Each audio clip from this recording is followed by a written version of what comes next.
So today we are going to start off with the topic in the module 4, that is the naive Bayes classifier, right, which is also part of our experiment. So we'll be discussing the concept, the theory behind the naive Bayes classifier, and as well as we'll be taking up the lab experiment for naive Bayes classifier. We have two lab experiment for naive Bayes classifier.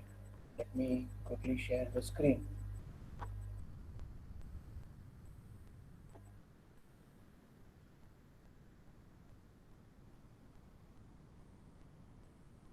Okay, hope the screen is visible.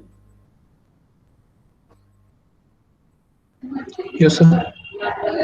So this is the lab experiment that we have. One, two, three, four we have already completed, and fifth and sixth, the experiment number 5 and 6, they both are related to the naive Bayes classifier. Right? The first is to implement the naive Bayes classifier for a sample training data set, that is CSV file, right?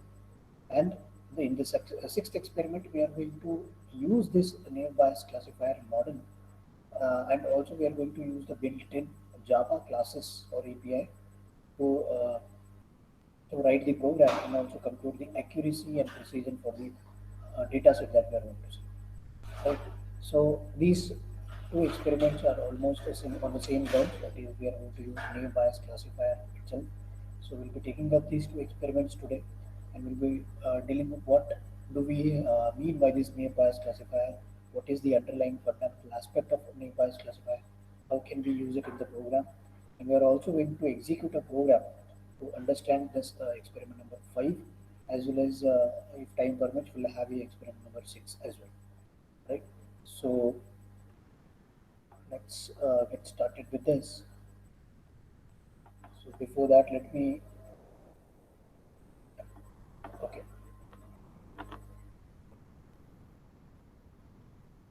right. So the experiment number 5, that is, it mainly deals with the usage of the naive Bayes classifier, right? We have to make use of a CSV file to implement this naive Bayes classifier and then compute the accuracy, right? So the program says that the experiment says that we have to write a program to implement the naive Bayes classifier, right? Naive Bayes classifier for a sample training data set, right? For a sample training data set. Now they have not mentioned any specific type of data set that you have to use. So it totally depends on you that which type of data set that you want to make use of here in the naive Bayes classifier. Right, so nothing specific. You can use your own data set as well. In case you have some data sets available with you, or you want to explore some type of other data sets, there are websites like Kaggle and all, which you can visit and download the free data sets available. Right, so you can download a dataset which is suitable for the naive Bayes classifier and write a program for that. So of course, I'll show you one example. We will execute one experiment with respect to this naive Bayes classifier.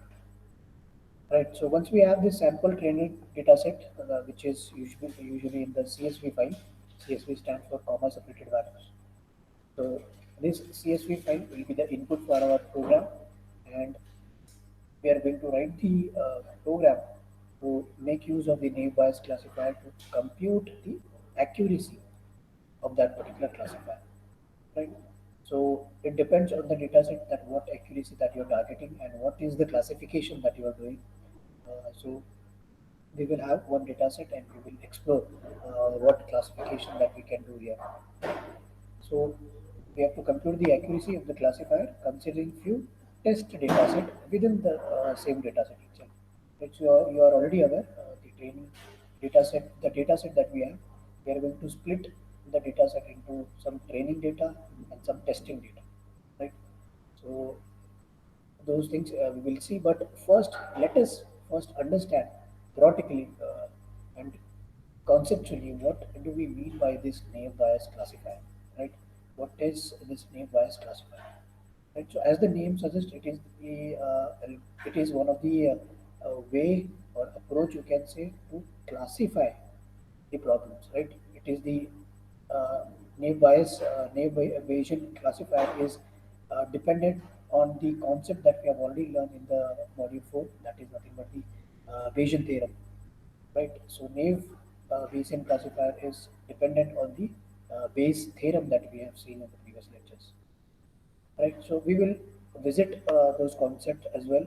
That what do we mean by Bayesian classifier and what is the underlying Bayesian theorem that we have already seen. So we will have an example of that. So let us consider a problem, right? Let us consider a few, uh, whatever the prior data that we have, right? When we have a data set, what is the prior data that we have? We are going to see, and what will be the input, what will be the output, what is that we are going to process, right? And how it is going to be processed, most important, right? So the problem statement is, let's say, I think there are a few more people willing to join. Okay. So the problem treatment is, let's say we have this given features x1, x2, so on till xn, right? So these are nothing but the values that we have. These are the different features that we are going to extract from the data set, right? So this is given. We have this data with us, which are features, we can say.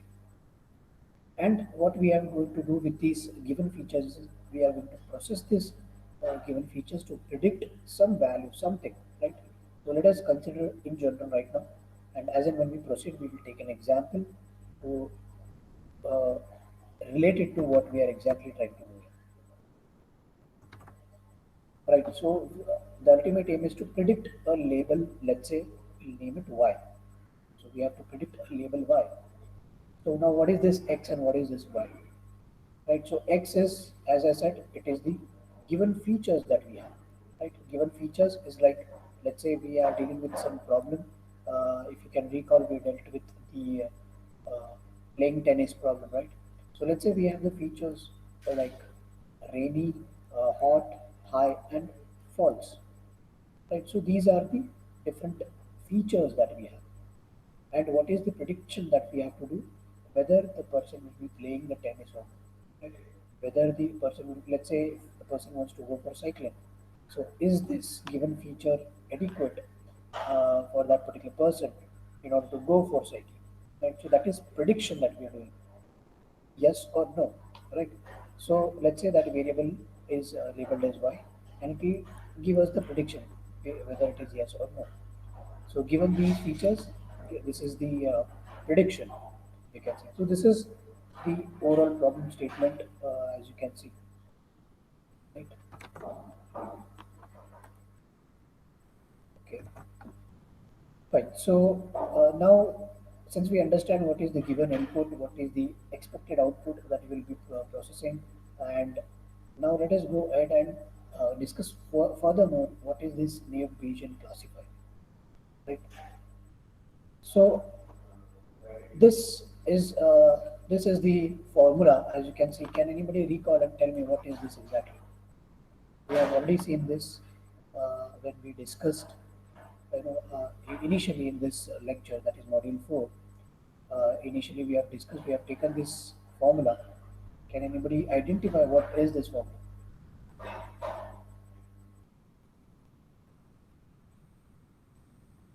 Anybody? Can anybody recall where do we have seen similar formula? It is already in front of you.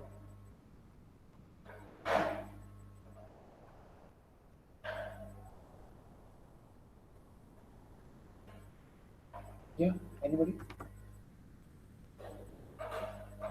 Okay, so let's not waste time. So as you can see, this particular formula is nothing but it is the formula which has been derived from this formula, right? So this is with respect to what the problem statement we saw, and this whole thing is nothing but the Bayesian theorem, right? The Bayes theorem that we have seen when we started the module 4, right? So let me quickly show you the Bayes theorem that we have discussed, right? Yeah. So here we have the Bayes theorem that we have discussed when we started off with the model 4. And as you can see, the formula here, Bayes theorem, that is posterior probability, which is P of H given D, is equal to the probability of the data set, observed data set given hypothesis H, and the probability of h, which is the prior probability, divided by the probability of the data set D itself, right? So this was the Bayes theorem that we have seen. Right? On the similar grounds, since like I said, the naive Bayes classifier, it uh, falls into the like underlying concepts of Bayes theorem, right? So we are going to use the same formula to modify it to our problem, and then we'll see how we can make use of this formula. Right? So here hypothesis is nothing but the label, the prediction that we are doing here, which is y, label y, and the all the features right from x1 to xn. Let me show you again. All the given features here, these are nothing but you can say, let's say e, right? And then the formula that is the p of e given h multiplied by p of h divided by p of e itself, right? So this is whole thing our e. This is e given h, right? And this is h, right? And this is also, this is actually h given e, which is nothing but our posterior probability, right? So this particular problem in this problem, we can see that p of h is nothing but it is the probability of the hypothesis, right? And this is as we have seen in the notations that this is also called as a prior probability, or initial probability is also the one of the term that we have used, right? So the probability of E, P of E is the probability of the evidences that we have.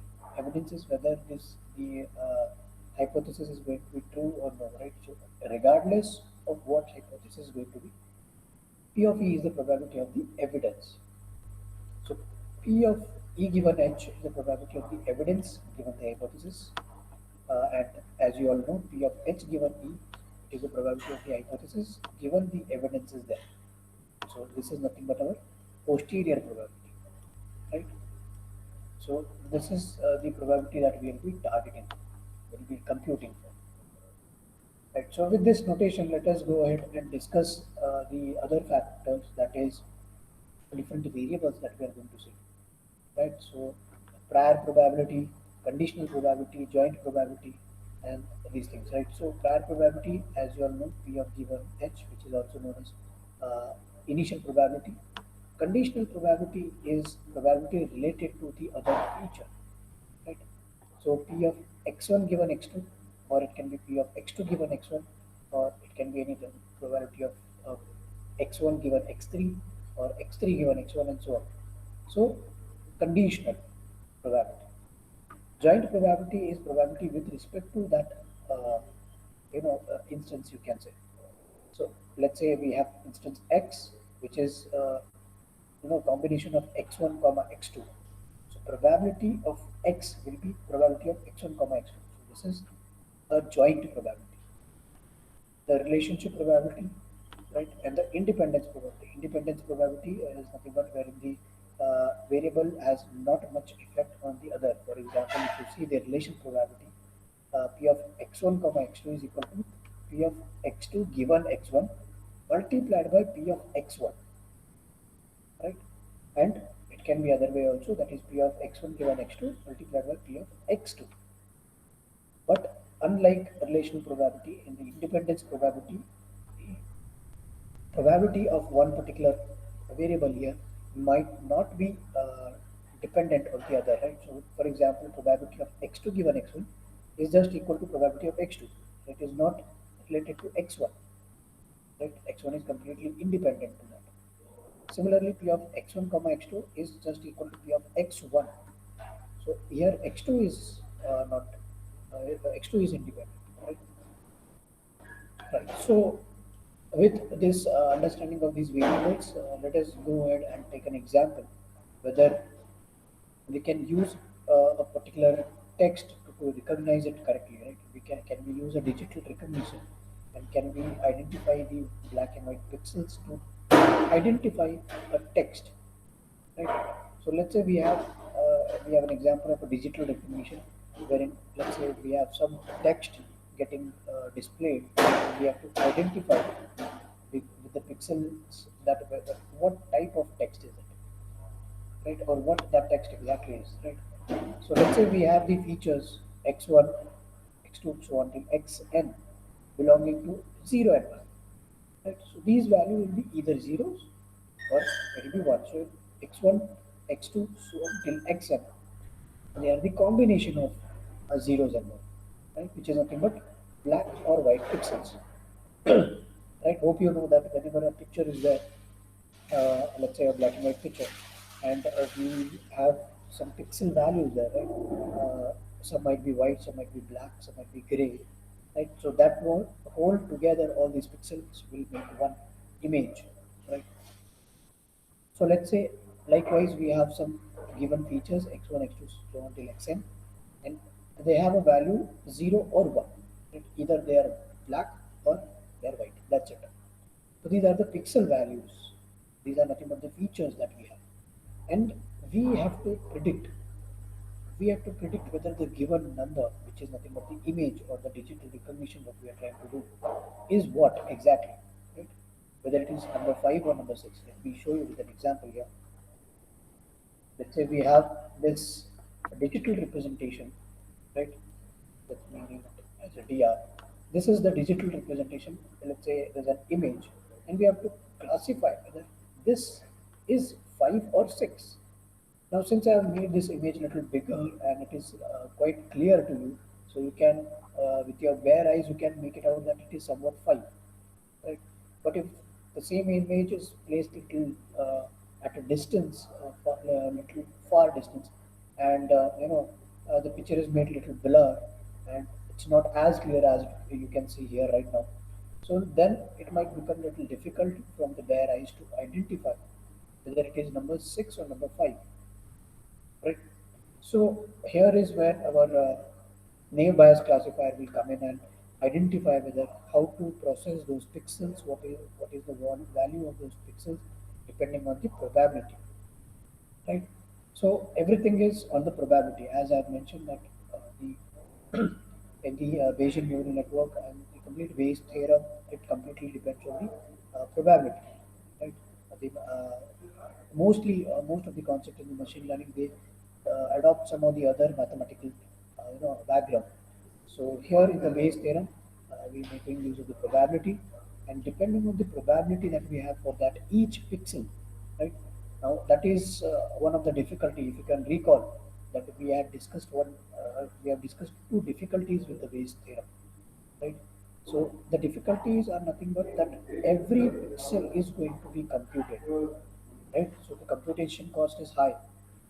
So when the every pixel is computed, what we are computing for? We are computing for the probability of that pixel, whether that pixel belongs to the classifier or not, right?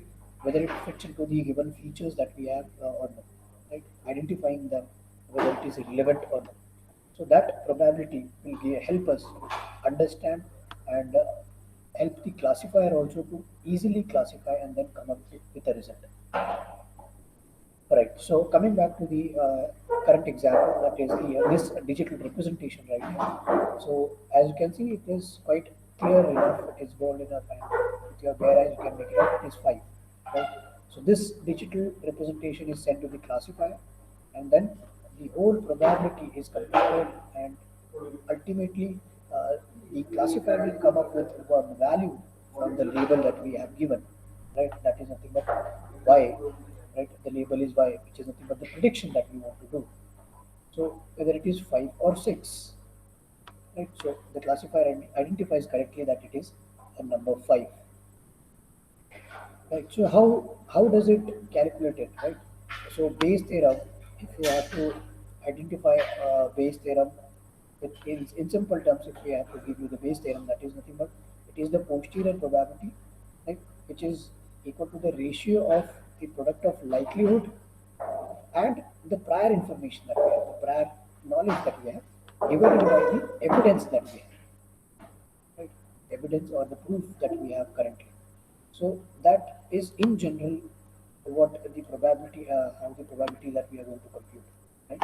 So posterior probability is equal to the likelihood probability multiplied by the prior probability and whole divided by the evidence that we have. So evidence here is nothing but, let me show you the slide. Evidence is P of E, right? The probability of evidence is P of E, probability of E.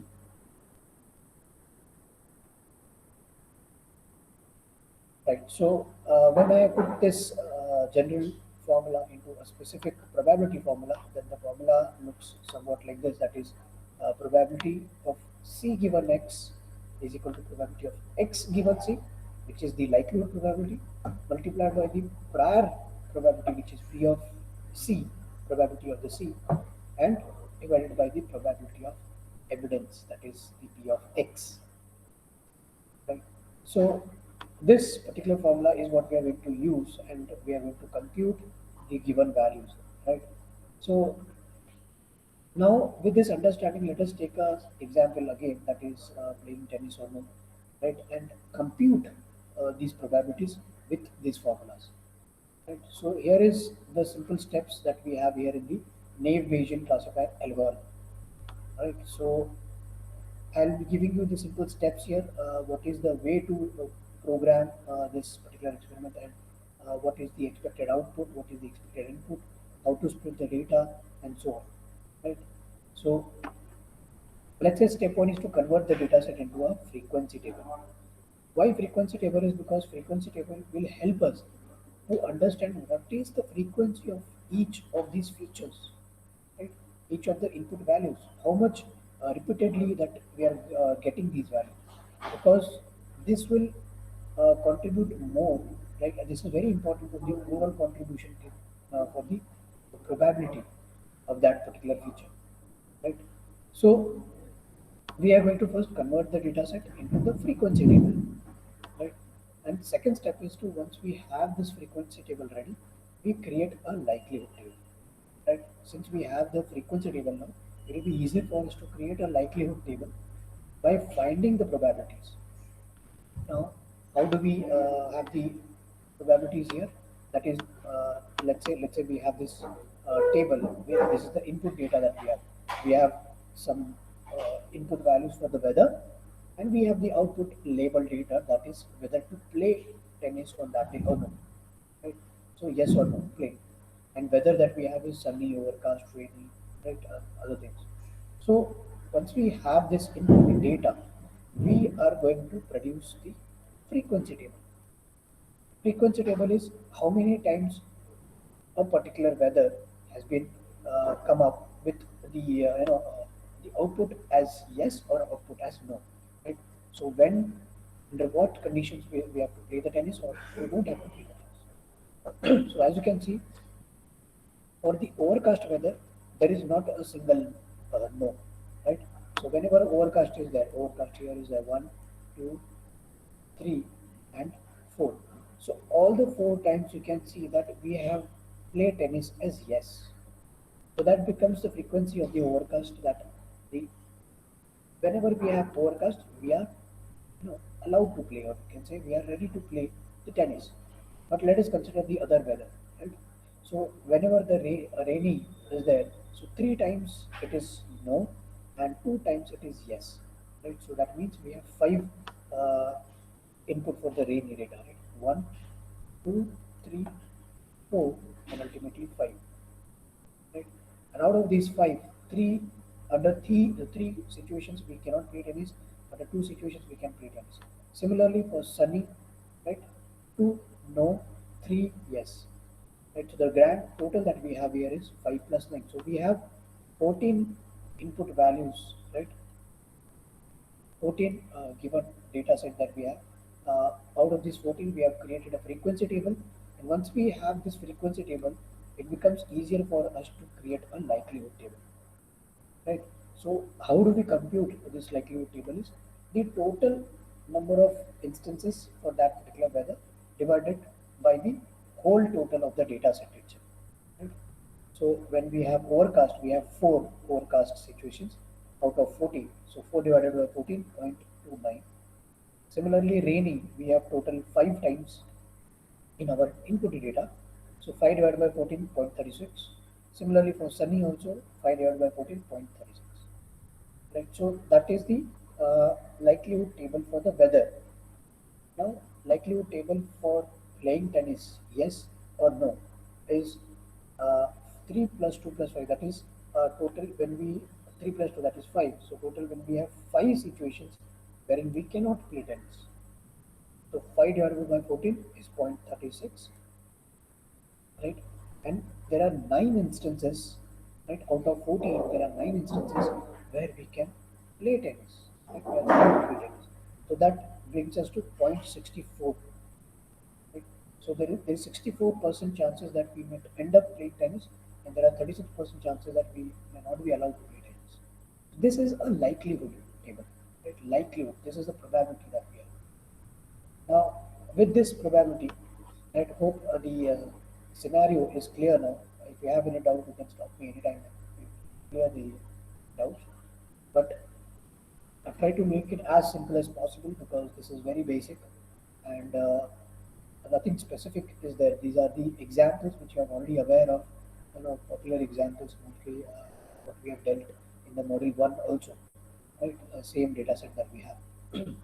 So, taking these tables, right, the frequency table and the likelihood table, we are going to process further to see what can we do with these likelihood probabilities, right, which is 0.29, 0.36, 0.36, and so on. Right? So, for the likelihood, that is where we are not allowed to play the tennis is 36 percentage, you can say, and 64% there are chances that we might end up playing tennis. So now we have this data with us. So the next step is to use our main naive Bayesian classifier, right? So for that we'll be using the naive Bayesian equation what we just saw to calculate the ultimate probability, or we can say posterior probability, right? Which we are targeting for, right? So we are going to compute the posterior probability for each class. Each classes, that is for each climate here, each weather, right? So the class with the highest posterior probability is the outcome prediction. So the highest probability, whichever will be the highest posterior probability. For example, if you can make it out from the example that we have saw, that 0.64 is the highest probability, right? So there is high chances that the value, the output prediction is yes, right? And instead of no. So we will see further how it ends, but just keep in mind that the class is nothing but the prediction, which is yes or no. Right? So the class with the highest posterior probability is the outcome of the prediction. Right? Okay. So now the problem is players will play if the weather is sunny. This is the problem that we have. This is the given problem that we have. That players will play if weather is sunny. Now, is this statement is correct? So we have to consider the input table that we have, the frequency table that we have, and also the likelihood table that we have. Let me show you the table. Yeah. So we are going to use these tables to compare and see whether this statement, that is, players will play if weather is sunny. Right. So let us first theoretically solve it, and then we will see how we can use it in the program. Right. So the posterior probability becomes that P of yes, given that it is sunny. So do we, is it correct? That's what we have to check here, right? Is it correct? So let's P, this is nothing but P of H given E, right? Or P of H given D, right? This is, it is almost the same. So P of H given D is equal to P of D given H multiplied by P of H divided by the P of D, right? So this is nothing but the Bayes theorem, right? This is actually the Bayes theorem that we have seen, right? So once we have this, we are going to substitute the values that we have from the likelihood table as well as the frequency table, right? So when we substitute the value, the ultimate probability, the posterior probability value that we have for the probability of hypothesis H, which is let me name it here. Let's say P of H. So this is a P of H. P of H, as you can see from the table here, it is 9 by 14, which brings us to a value 0.64, which is in percentage 64 percentage. Let's say. Now we have to substitute this value in the posterior probability formula to compute the posterior probability. So when you substitute these values, right, the actual value that we get for the posterior probability is 0.60, right, which is the higher probability. Right now we can say that the naive Bayes uses a similar method to predict the probability of different classes, right? Different classes based on various attributes, of course, right? And we can also say that the algorithm is mostly used in the text classification. These are the major area of application, that is nothing but text classification, and with problems having multiple classes. So in case if you are looking forward for a final year project which deals with the text classification, so this is the algorithm that you can look forward to have as part of your program, your project, right?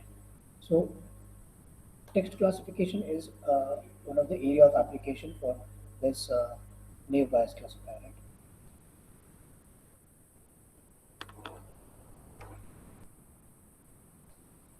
Okay, now the question is that how do we compute these things? How do we take up these values and how do we compute it, right?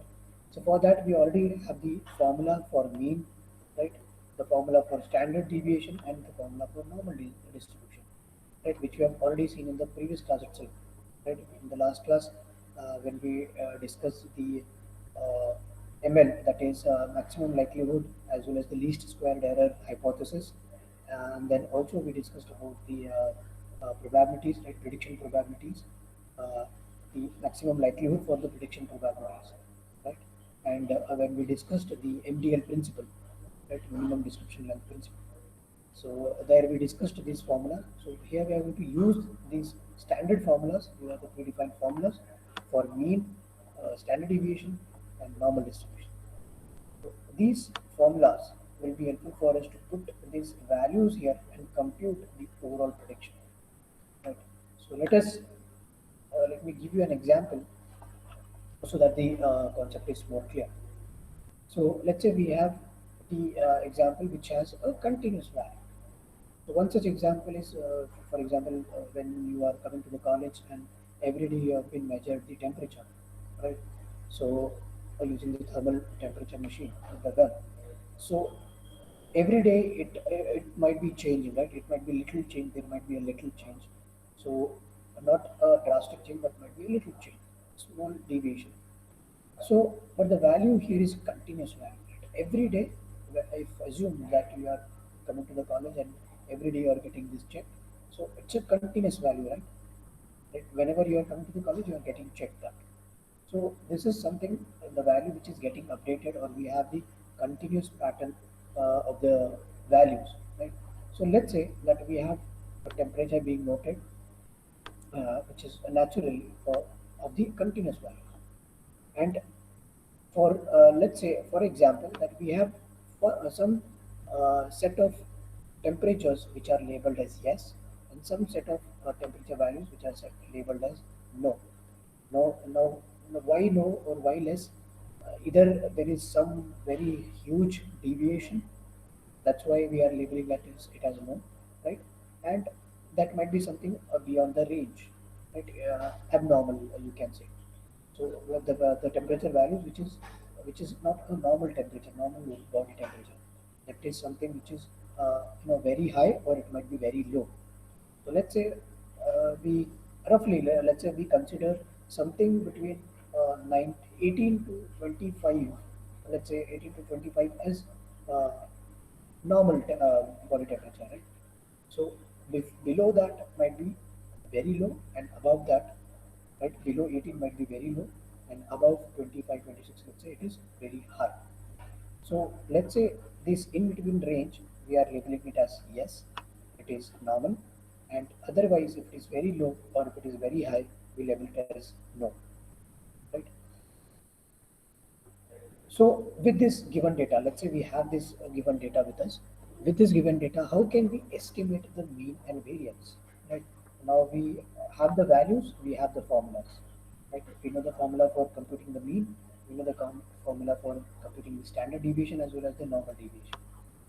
So when you put these values into the formula, right, the mean as well as the standard deviation that you get. Let's consider for the values yes, right? For the temperature set which we have values as yes. So for that mean is let's say 21.64 and standard deviation is let's say that is 2.35. Similarly for no it is 23.8 and standard deviation for no temperature is 7.09. So don't worry about these figures right now. Let's say we have substituted these values to come up to the this result, right?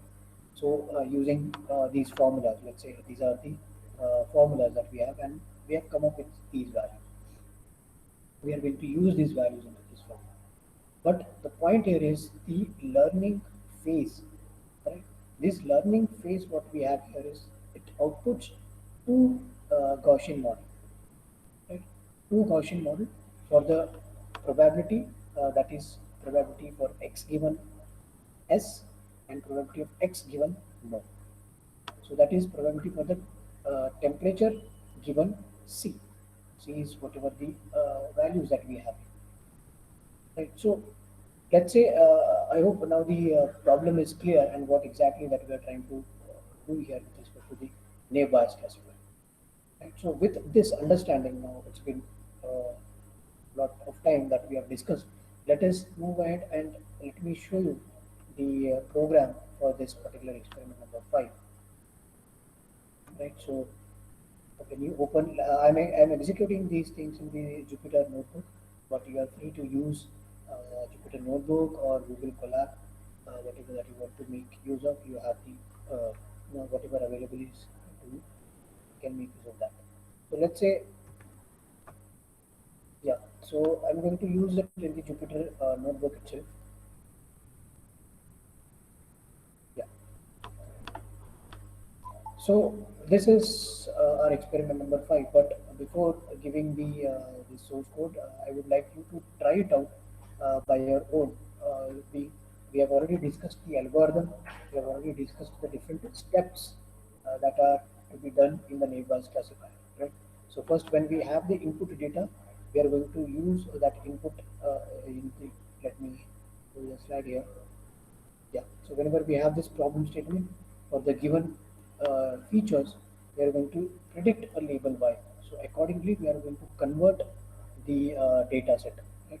And we are going to split the data set. Once we have the data set with us, once we import the data set, we are going to split it for training data as well as testing data, right? And then we are going to convert the data set that we have for training data into a frequency table. We are going to create the likelihood table. We are going to compute the probabilities, right? I have already given you the formula here, right? Right. So let me just show the execution of this, and you can try it out for your own data set. So this is the program that I have written for my data set, the one which I'll be using, right? And then we'll be computing the prediction for this using nearby classifier. Right. So first things first, we import all the modules that we are going to use. I'm going to use a function to load my CSV file. Then I'm going to split the data set, right? Maybe 60-40% or it can be 70-30%, depends on you, however you want to you want it for yourself for testing and training. Right. Then I'm going to separate the data set by classes, right? As as I said in the algorithm steps that we are going to separate it with the different classes, right? And then I'm going to compute the mean using the mean formula, the standard deviation using the standard deviation formula, the standard variance, right? And then we are going to summarize the mean as well as the standard deviation, right? Then we once we have the summarized data, we are going to summarize by classes and calculate the probability. Right? So when you compute the probability, the formula is already given to you for the probability. When we compute the probability, the general probability, and with respect to that, we compute the probability of a specific class as well. Right? So we calculate the class probability. Let's name it class probability. Right? And then once we have this, we are going to predict the model. Right? Predict depending on the input vector, and then we are going to predict depending on the test set, right? So that prediction we are going to use to compute the accuracy. So whatever the accuracy that might get, sometimes you might get very low accuracy, maybe 50%, 60%, right? Sometimes you may have really high accuracy, 98, 95%. That depends completely on the type of the data set that you choose, right? So don't worry about the accuracy that you get. Try to use this new bias classifier for as many data sets that you as you can. So, but let's say I'm going to use this my data set and show you how what the result that I'm going to get, right? So once we have this whole program ready and once I execute it, let me show.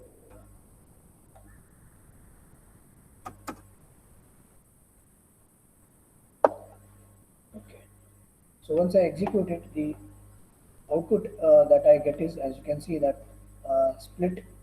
I'm going to split these are the number of inputs, the data sets that I have. I mean the data values that I have in the data set. 306 values, that is 306 rows. Out of which I am going to split the training data set into you can say that roughly around 60%. So 205 values I'm using for training and 101 value I'm using for testing. Right? So once I compute this, as you can see, my accuracy that I've got is 72.27. Right? So this is roughly around 72 percentage. You can say that is the accuracy of this particular data set. So similarly, you might have your own data set and it can have its own accuracy. Right? So don't worry about the accuracy part. The main motive here is to execute and implement the naive Bayes classifier on any particular CSV data set, right? So let me show you the experiment title. Yeah. So as you can see here, you can use you have to write a program to implement the naive Bayes classifier for sampling training dataset record stored as CSV. So they have not specified any particular dataset, whether it has to be medical data, it has to be playing tennis, or it can be text recognitions, anything. So it totally depends on you what type of dataset that you want to select, which should be of course according to the naive Bayes classifier, and you can produce the accuracy part. So don't worry about the accuracy part. You just implement it. So if you face any difficulty executing the program for new Bayes classifier, you can approach me anytime, right? And today you can try it out. You can attempt to write a program for that. If you don't get it, of course, I'm here to help you out with the program that I have. Right. So with this, let us have a brief understanding of experiment number 6 as well, because this is almost the same. Only thing is, we are going to make use of the built-in Java classes or APIs to write this program, right? So let me go to this slide. Yeah. So this experiment number 6, what we are, the problem statement is assuming a set of documents that need to be classified.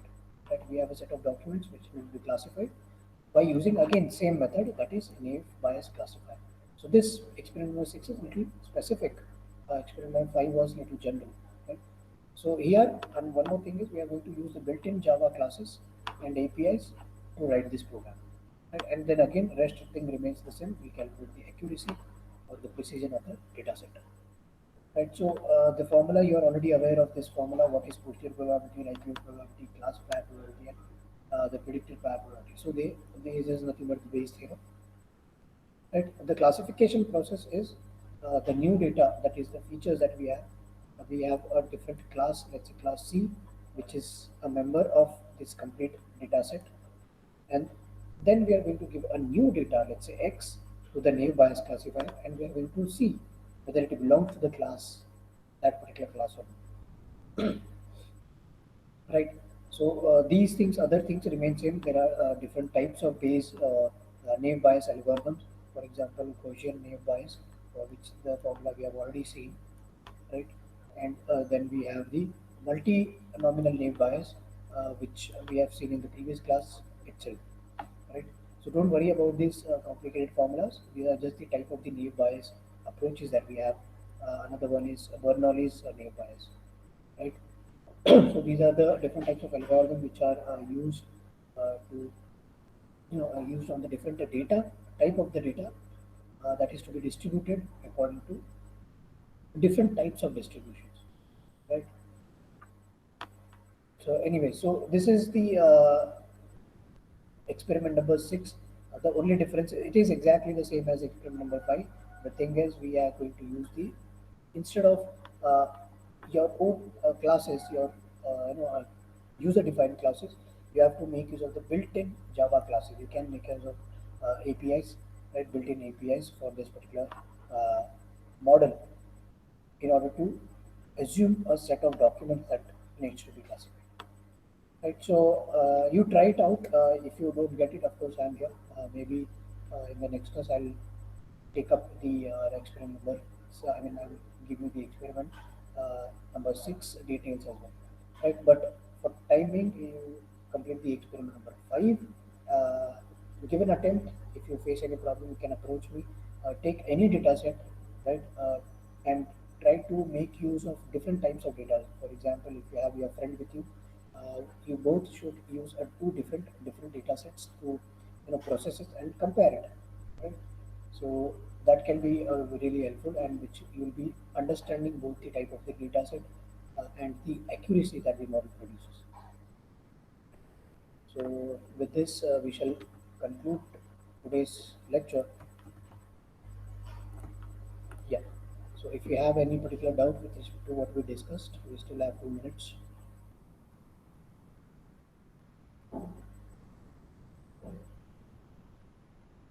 Yeah, those who have joined late, please give me out.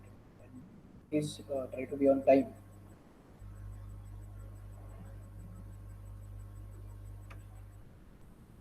Yeah, anybody having any doubt, you can ask your doubts.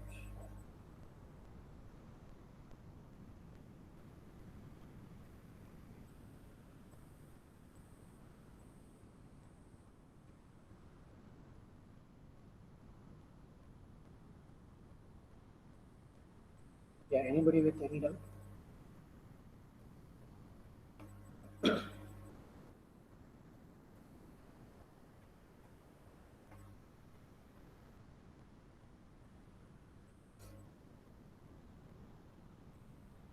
Yeah, please no also.